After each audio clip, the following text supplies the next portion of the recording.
Rizka dan di sini ada Livna. Tujuan kami ke sini untuk mewawancarai Bapak untuk memenuhi tugas di mata di kuliah mata kuliah sejarah abad dunia modern. Jadi pertama-tama kami mau meminta izin dulu kepada Bapak untuk diwawancarai Bapak sebagai narasumber, dan kami harap Bapak mengizinkan kami.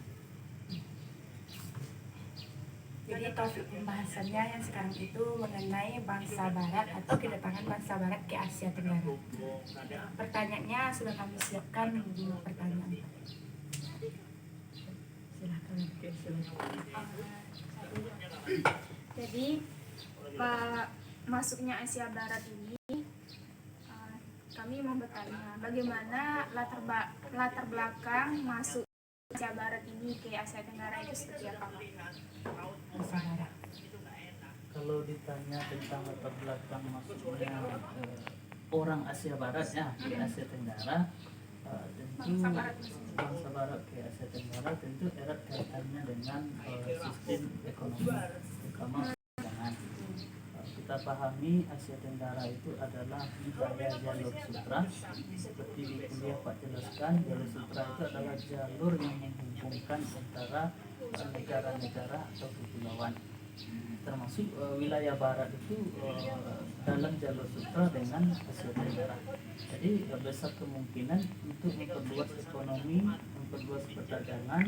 Misi itu tentu mereka tidak hanya berdagang di dunia barat saja, itu masuk ke Asia, terutama ke bagian Asia Tenggara. Jadi prosesnya kalau bangsa barat kira untuk memperluas wilayah dagang, untuk mencari rempah-rempah, untuk mencari ekonomi yang lebih baik. Jadi dampaknya kedatangan bangsa barat tuh bagi Asia Tenggara apa saja tuh Pak dampak? Kalau dampak bagi Asia Tenggara yang pertama tentu ada dampak positif dan ada dampak negatif. Kalau positifnya tentu dari segi ekonomi Asia Tenggara akan lebih meningkat. Dalam arti kata selama ini rempah-rempah barang dagang yang ada di Asia Tenggara hanya untuk orang Asia Tenggara saja, tapi sudah dibawa ke bagian barat. Dalam arti kata pemanfaatannya semakin luas, itu dari harga atau jual beli akan meningkat. Jadi itu berdampak baik pada Asia Tenggara. Yang kedua tentu dampaknya di bidang sosial. Adanya hubungan antara dagang orang barat dengan orang Asia Tenggara tentu meningkatkan hubungan yang baik, terutama untuk kehidupan kita mesti menukar wilayah-wilayah atau hasil-hasil bumi kita, tentu sama-sama memberi dampak yang baik, tergantung pemanfaatannya. Bagi Asia Barat juga berdampak baik, bagi Asia Tenggara juga berdampak baik. Selanjutnya, menurut Bapak apa keuntungan bangsa barat menjajah Asia Tenggara? Keuntungan. Kalau keuntungan tentu orang Asia Barat lebih banyak ya, tapi yang jelas kenapa Asia Barat itu menjajah Asia Tenggara, yang pertama kita ketahui Asia Tenggara secara geografis, secara hasil bumi mereka dalam keadaan berlimpah ruah, artinya dalam keadaan kaya. Dalam kita lihat negara-negara yang ada di Asia Tenggara, hampir semua wilayah di Asia Tenggara itu menghasilkan ekonomi yang cukup baik, terutama minyak. Yang kedua dari segi tempat geografis dari tanah yang ada di Asia Tenggara, secara umum mereka semua berbeda dengan Asia Barat, berbeda dengan Asia Tengah dan Asia yang lainnya. Jadi di Asia Tenggara ini ekonominya bagus sekali. Kita bukan menjajah, tapi konteksnya ingin menguasai wilayah Asia Tenggara itu karena luas, ekonominya bagus, tanahnya subur. Coba bandingkan dengan Asia yang lain. Asia Tengah saja lah contohnya, yang dibanggakan hanya bukit-bukit, dan yang bisa hidup hanya kapas di situ. Tapi Asia Tenggara, kalau istilah orang Minangnya, batang ubi dilempar ke atas Tumbuh dia. atap pun Bisa dijadikan itulah makanan. subur. Itulah suburnya Asia Tenggara. Mustahil lah nggak mau orang datang ke Asia Iya, Tenggara. jadi tamu. Pasti lah itu. Jadi kapan Asia Tenggara ini sadar Pak bahwa dia itu dijajah? Oh, Asia Tenggara dijajah. Pak rasa kalau berbicara dijajah, Asia Tenggara ini kan kalau hanya untuk kebutuhan ekonomi Asia Tenggara mungkin sedikit.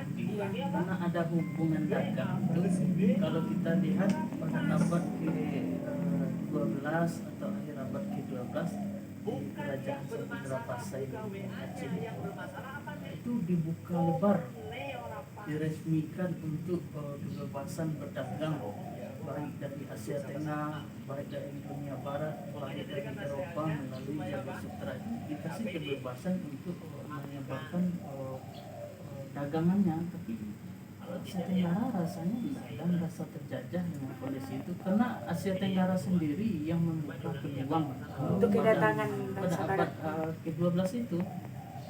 Melalui kerajaan Samudra Pasai diresmikanlah boleh berdagang di seluruh wilayah sampai ke Eropa, bahkan ulama-ulama dari Timur Tengah banyak yang berdagang ke Asia Tenggara, masuk ke kerajaan Samudra Pasai sampai ke Vietnam juga termasuk wilayah yang diincar oleh dunia Barat.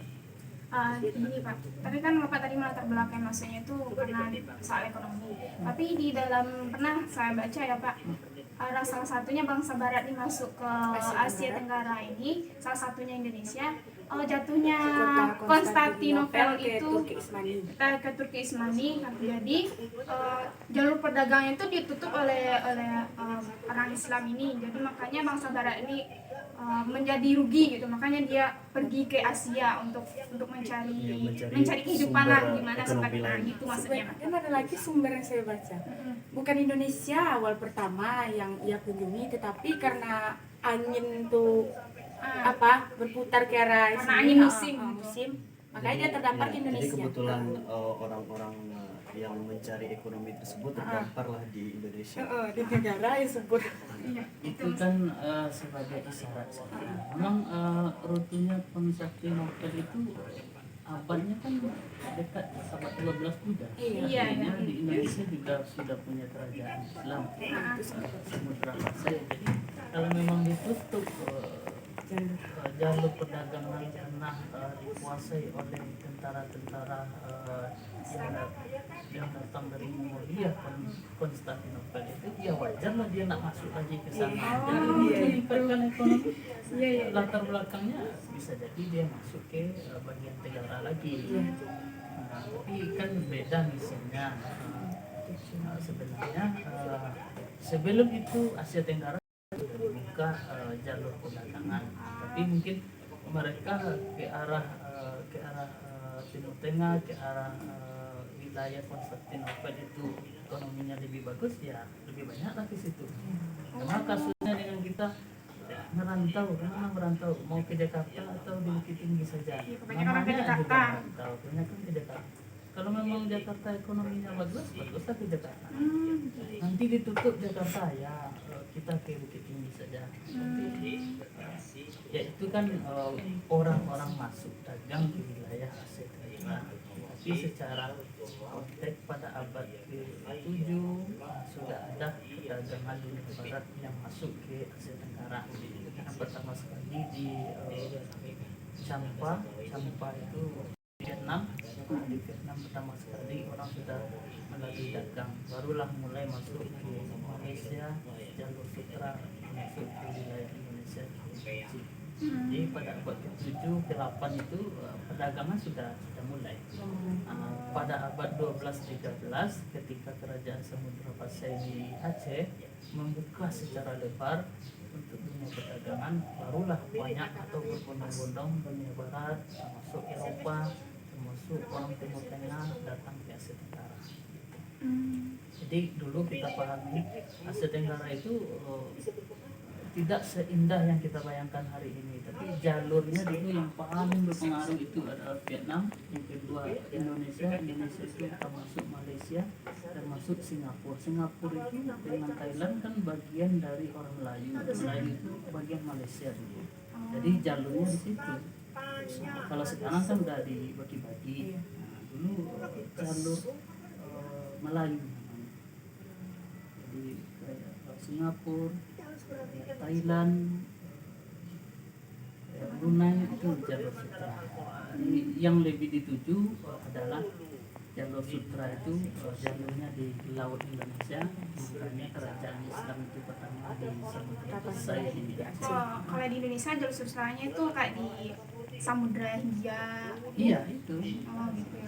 jalur Laut Indonesia dan Hindia. Tapi dari pembahasan Bapak itu kenapa dia disebutnya karena kerajaan Islam Samudra Pasai. Kalau yang di Indonesia. Jadi ketika jalur dagang itu dibuka oleh Indonesia, itulah membuktikan bahwa masuknya orang Eropa tersebut. Nah, karena itu ya diizinkan oleh orang-orang Indonesia sendiri. Jadi Asia Tenggara ini udah membuka secara dasar udah membuka Secara gitu. luas. Nah, membuka dunia dagangnya gitu maksudnya. Abad ke-12 yang Abad ke-12. Gitu ya. abad ke-7 dan ke-8 orang Barat juga udah masuk. Tapi berdagang dengan praktek belum semaju abad pada abad 12.